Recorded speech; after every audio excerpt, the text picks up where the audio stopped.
Hey everyone, just a reminder that if you sign up on Patreon, you'll get to access the Discord server and my collection of Carl Jung books, as well as some other things that I've added to our library, as well as be able to talk to me and ask questions whenever you want. And you also see your name appearing at the end of the video. So thanks a lot if you do decide to support me, and also thank you to everyone who's currently supporting me. I really appreciate it. Anyways, on with the video.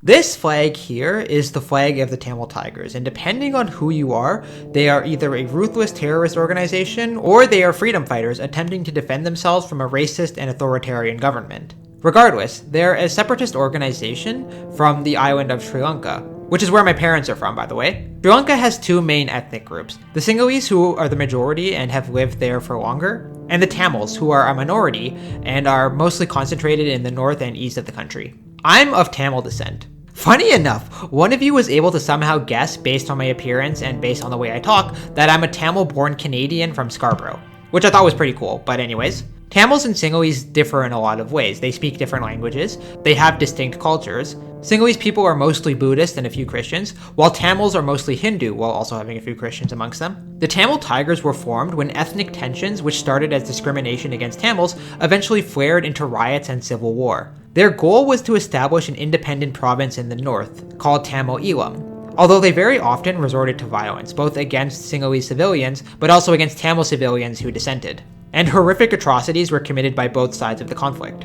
But the Tamil Tigers' goal of securing an independent province was only very short-lived. They did actually kind of have a functioning pseudo-state, although it was very dictatorial and kind of horrible to live there. But this only lasted for a few years before the Sri Lankan government was able to defeat them. In a brutal battle, which was all happening when I was around the age of 12, and I remember seeing this horrific footage, which probably shouldn't have been shown to a 12-year-old. So why did I tell you this story? This story is demonstrative of an archetypal pattern which plays itself out in history and which has repeated itself endlessly. And it shows that archetypal phenomena don't just play out at the individual level, but also they can play out on a larger scale, and are a significant force in shaping the course of history. In mythology, gods often appear as symbols which represent archetypes, which give archetypes form.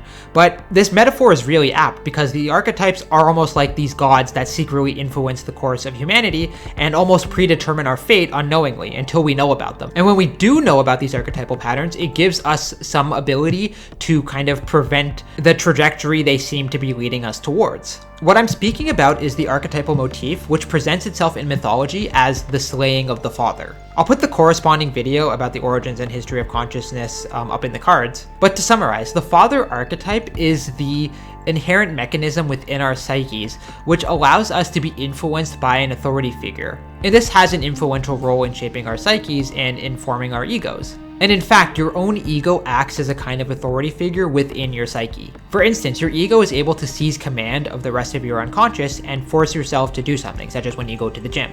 However, as an individual grows and develops, there's this urge by his or her ego to break free from the influence of authority figures. So there's something in us that wants to obey authority figures, but there's also this other kind of opposite urge that wants us to break free and be our own person and not be beholden to the dominance of somebody who's perceived to be higher than us on the dominance hierarchy. We don't want to be bound by the rules and expectations set forth by our parents, for example. Our parents are usually the first authority figures that play this role and command us and tell us what to do, and we more or less just kind of go with what they say. But we don't want to always be bound by the rules and expectations set forth by our parents. Instead, we wish to break free and set our own course in the world. The ego recognizes that there are differences between itself and its values, and the values which are forced upon it from outside. So this is why there's this slaying of the father motif in mythology. It represents the archetypal urge for the ego to go its own way and not be beholden to the values of someone else. So it's fairly simple to see how this unfolds at the individual level. For example, you'll eventually rebel against your parents and begin to develop your own personality apart from them, and eventually you'll move out from them and be able to express this personality without being controlled by other people. As Eric Neumann writes, the father acts, as it were, like a spiritual system which, from beyond and above, captures and destroys the son's consciousness. This spiritual system appears as the binding force of the old law, the old religion, the old morality, the old order, as conscience, convention, tradition, or any other spiritual phenomenon that seizes hold of the sun and obstructs his progress into the future. The ego ultimately wishes to be its own master and to manifest itself in the world. If you are constantly under the thumb of external authority figures, you will eventually feel the urge to rebel against them.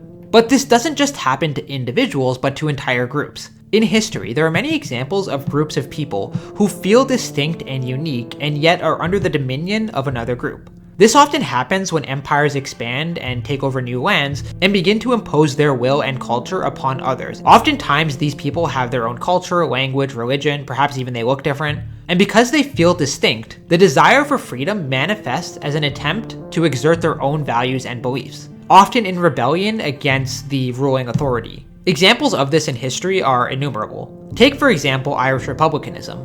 The northern part of Ireland is a part of Great Britain, and the IRA was a separatist movement which sought the independence of Northern Ireland.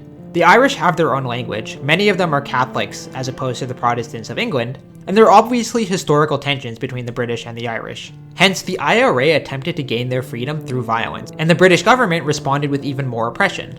These situations are very complicated, and it's not clear what should happen or who's right. Whether you side with the rebels or with the government likely tells you about your own complexes. But really, every situation is unique, and it's not always apparent which side is right or which side should have their way. And in fact, the fact that it's not clear is often what causes these situations to break out into violence. Usually, when there's a power imbalance, the ruling force is able to spread its influence far and wide. In fact, I'd argue that this is actually another psychological characteristic of the ego itself, because the ego wishes to exert itself and manifest itself in reality. But this can also entail imposing its will upon other people. The ego, and we can attribute this characteristic to the left hemisphere of the brain, seeks power and control. It seeks to become the center of control of the whole psyche, but when it attains this, it tends to go even further and attempts to control things in the external world. Taken to its extreme, this means dominating other people and controlling them. Highly egoistic dictators seek to have their psyches and their personal desires seep into the wills of other people. They want to use other people as a mechanism for manifesting their own ideas into the world. What they think moral values should be, for instance. This explains why empires want to dominate other people, but the egos of those who are oppressed naturally seek their own autonomy. They seek to liberate themselves from the father, so to speak. There are so many separatist movements throughout the world where people who are culturally and quite often linguistically distinct from the ruling people desire their own right to determination. Think of the fact that the island of Corsica is a part of France despite speaking a different language and having a different culture. There is also an active separatist movement on the island which regularly opposes the French government. Basque people living in Spain experience a similar predicament. There are also situations where a large number of people living in one country feel a stronger sense of identity with a different country and with a different culture. This is the sentiment of many Hungarian people who live in Romania, as well as many ethnic Russians who live in the eastern part of Ukraine.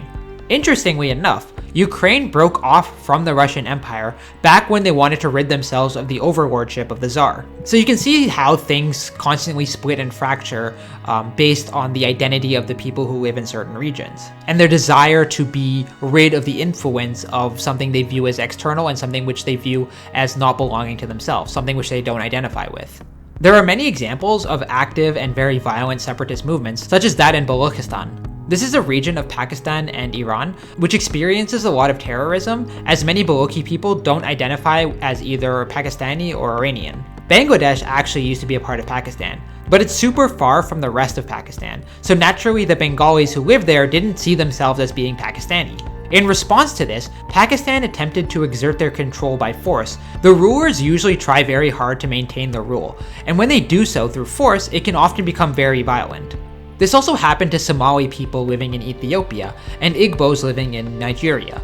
It also doesn't have to occur across ethnic, religious, or linguistic boundaries. It sometimes happens when people are simply fed up by the rulers of their country imposing their will upon them. If you know any examples, or if any examples have personally affected you and your story, feel free to share them and explain the situation. Another archetypal pattern is often playing out in history in conjunction to this one, and that's mass shadow projection. Because if you think about it, when you give yourself a particular cultural identity and identify strongly with it, I'm Irish, not British, I'm Bengali, not Pakistani, You create this psychological barrier between those who you are like and those who are distinct.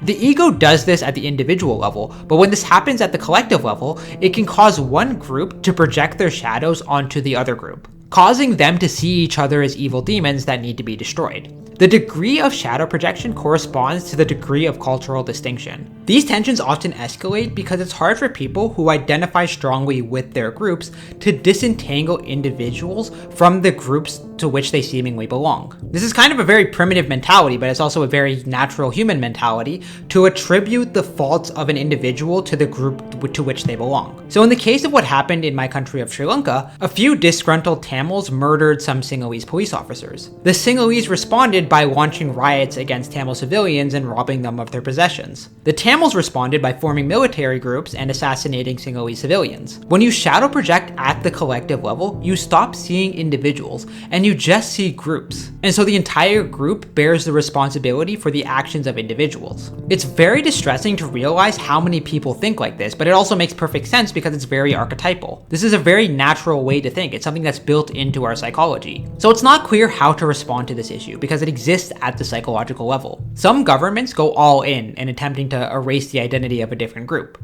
In China, for example, the Uyghur people are a distinct ethnic group who live in the far west of the country, and there are naturally some separatist sentiments amongst them. China deals with this problem by trying to erase any notion of Uyghur identity. So school children are taught that they're Chinese and are taught Mandarin, and they're prevented from using their native language. People who show even the slightest expression of their own culture are forced into correction camps. I personally think that doing something like this just causes people to rebel more, but it could also be so forceful that the Uyghur identity is just completely erased. Iran attempts something similar with the Kurdish people and Azeri people who live in Iran. In schools, it's drilled into their heads that they aren't distinct. They're told that they're Iranians. But given the fact that the Kurdish region of Iran seems to be in open rebellion, you can see how well that's gone. Other governments try other solutions. Canada, for example, has a large French-speaking region, and they generally don't identify with the English-speaking regions. In fact, there was an attempted uprising a while ago. Canada's solution to this is to give Quebec a certain degree of autonomy, and they have a special status amongst the provinces. Therefore, they're able to express their uniqueness while also remaining a part of Canada. It's also worth noting that people may develop different cultures or dialects of a language over time and whenever there's a geographical boundary surrounding them. That's what happened during the US Civil War. A distinct culture emerged and it eventually rebelled against the federal government. The desire for independence and freedom is one of the fundamental drives in human nature, and that's just something that we're going to have to deal with. Now, I should also add that this isn't the only archetypal pattern in history, far from it.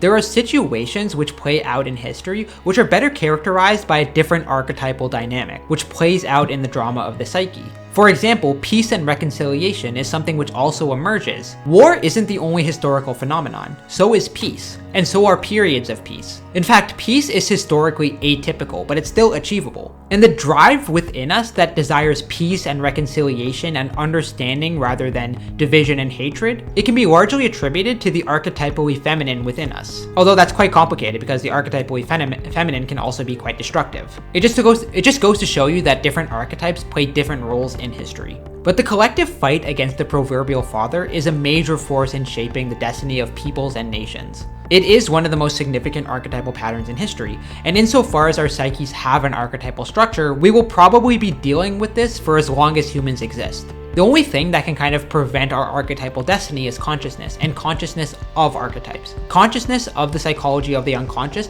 helps us realize when our unconscious is leading us astray. And that's kind of what I hope to do, make people more conscious. So hopefully I made you more conscious. But anyways, I hope that was informative and interesting. Like I said, if you have any examples of these separatist movements or separatist sentiments in countries that you've been affected by, please leave them in the comments. I'd be really interested to see the kind of backgrounds that people come from. But anyways, thanks for watching. Have a good day, and may good luck always come your way.